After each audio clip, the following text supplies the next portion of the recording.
আজ থেকে কিছুদিন আগে আমি একটা ভিডিও দিয়েছিলাম যার টাইটেল ছিল অন্ধ ব্যক্তিরা কি স্বপ্ন দেখতে পারে। সেই ভিডিওতে একজন আমাদের প্রশ্ন করেছেন, অন্ধ ব্যক্তিরা স্বপ্ন দেখে কিনা তা তো বুঝলাম, কিন্তু আমরা স্বপ্ন দেখি বা কেন? তো চলুন আজকে আমরা জেনে আসি, হোয়াই ডু পিপল ড্রিম।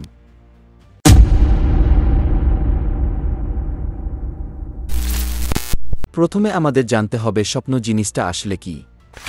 মানুষের ব্রেইন প্রতিটি সেকেন্ডে কিছু না কিছু চিন্তা করে। আমরা যে কোনো কাজই করি না কেন, হোক সেটা পড়ালেখা, রান্না করা, বাথরুমে হাগু করা, খেলাধুলা করা বা খাওয়া দাওয়া করা, আমরা প্রতিটা মুহূর্তেই কিছু না কিছু ভাবি। আর এই ভাবনা কোনো নির্দিষ্ট বিষয়েও না। প্রতি মিনিটে মিনিটে আমাদের চিন্তাভাবনার বিষয়গুলো পরিবর্তন হয়ে যায়।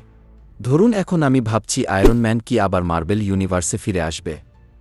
এর 2 মিনিট পরেই আবার ভাবছি যদি আপেল নিউটনের মাথায় না পড়ে একটু দূরে পড়ত, তাহলে কি আমরা মাধ্যাকর্ষণ শক্তি সম্পর্কে কখনো জানতেই পারতাম না।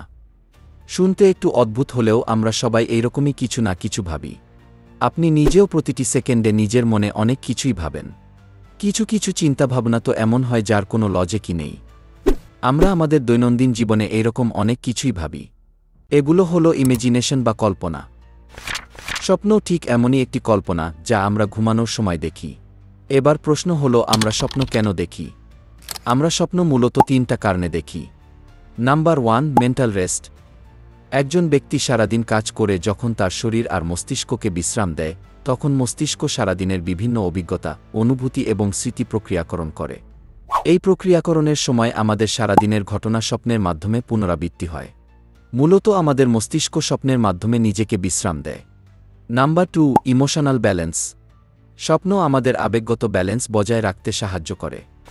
বিভিন্ন আবেগ যেমন দুঃখ, আনন্দ, ভয়, উদ্বেগ ইত্যাদি স্বপ্নের মাধ্যমে প্রক্রিয়াকৃত হয়, যা আমাদের মানসিক স্বাস্থ্যের জন্য গুরুত্বপূর্ণ। অনেক সময় কিছু জিনিস আমাদের মন মতো হয় না। যেমন ধরুন আপনি এইবার পরীক্ষায় 2 নাম্বারের জন্য ফেল করেছেন, যার জন্য আপনার মা আপনাকে অনেক বকা দিয়েছে। তারপর আপনি আপনার রুমে গিয়ে মন খারাপ করে শুয়ে পড়েন। তখন আপনার ব্রেইন আপনাকে স্বপ্নে দেখাবে আপনি পরীক্ষায় পুরো ক্লাসে প্রথম হয়েছেন।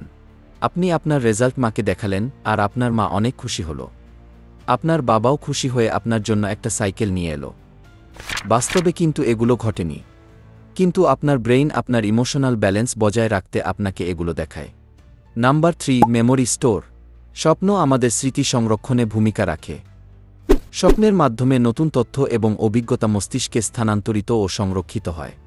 এইবার এটা কিভাবে হয় সেটা এক্সপ্লেইন করতে গেলে ভিডিও অনেক বড় হয়ে যাবে, তাই থাক। এই হলো স্বপ্ন নিয়ে যত কথাবার্তা। তবে স্বপ্নের মধ্যেও অনেক ধরনের প্রকার রয়েছে, যেমন লুসিড ড্রিম, রিকিউরিং ড্রিম ইত্যাদি। একটির মধ্যে আপনি নিজের স্বপ্ন নিজেই কন্ট্রোল করতে পারবেন, আবার অপরটিতে একই স্বপ্ন বারবার দেখবেন, শুধু কাহিনীতে হালকা পরিবর্তন হবে। আবার এমন কিছু স্বপ্নও আছে যার কোনো লজিকই নেই। আবার কিছু কিছু স্বপ্ন আপনাকে ভয় পাইয়ে দেবে। আপনারা চাইলে এগুলো নিয়েও নতুন একটি ভিডিও বানানো যেতে পারে। যদি চান তাহলে অবশ্যই কমেন্ট করে জানান। আর যেহেতু আমাদের চ্যানেলটি অনেক ছোট, তাই ভিডিওটি আপনার একজন বন্ধু অথবা বান্ধবীর সাথে শেয়ার করে দিন।